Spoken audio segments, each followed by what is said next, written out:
খুনি হাসিনাকে এবং তার দূষণদেরকে দেশে নিয়ে এসে দ্রুত রায় কার্যকর করতে হবে। আজকে বাংলাদেশে গত 16 বছরে যে ফেসিবাদ কায়েম করেছিল, জুলাই বিপ্লবে যে আমাদের 2000 ভাই বোনকে শহীদ করেছিল, 40,000 ভাই বোনকে গাজী করেছে, হেলিকপ্টার থেকে গুলি করে আমাদের শহীদ আনাস, শহীদ তাহমিদ থেকে শুরু করে হাজার হাজার আমাদের ভাই বোনদেরকে শহীদ করেছে, সেই খুনি হাসিনার আজকে মৃত্যুদণ্ড ঘোষিত হয়েছে।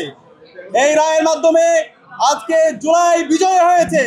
এই রায়ের মাধ্যমে আজকে জুলাইয়ের প্রজন্ম বিজয় হয়েছে।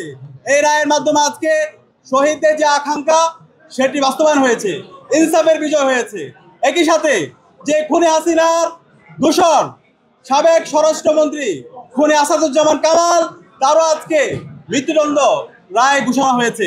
কিন্তু একই সাথে আমরা আশা করেছিলাম যে খুনি হাসিনার নির্দেশে আমাদের টাঙ্গারপোল থেকে শুরু করে আমাদের সাভারে এবং সারা দেশে যে গণহত্যা চালিয়েছে, হেলিকপ্টার থেকে গুলি করেছে সাবেক পুলিশের আইজিপি চৌধুরী আব্দুল্লাহ আল মামুন, তারও দৃষ্টান্তমূলক বিচার আওতায় আনা হবে। কিন্তু তার যে 5 বছরের তাকে কারাদণ্ড দেওয়া হয়েছে, সেটা আমরা সন্তুষ্ট না।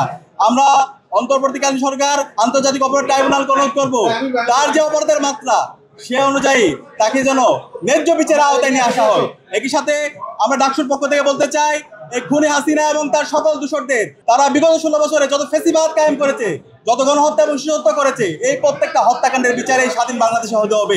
একই সাথে হাসিনাকে ভারত থেকে স্বাধীন বাংলাদেশে দ্রুত নিয়ে আসতে হবে। এক্ষেত্রে ইন্টারপোলের সহযোগিতা নিয়ে এবং আন্তর্জাতিক যত মাধ্যম আছে সেই মাধ্যম ব্যবহার করে খুনি হাসিনাকে এবং তার দূষণদেরকে দেশে নিয়ে এসে দ্রুত রায় কার্যকর করতে হবে।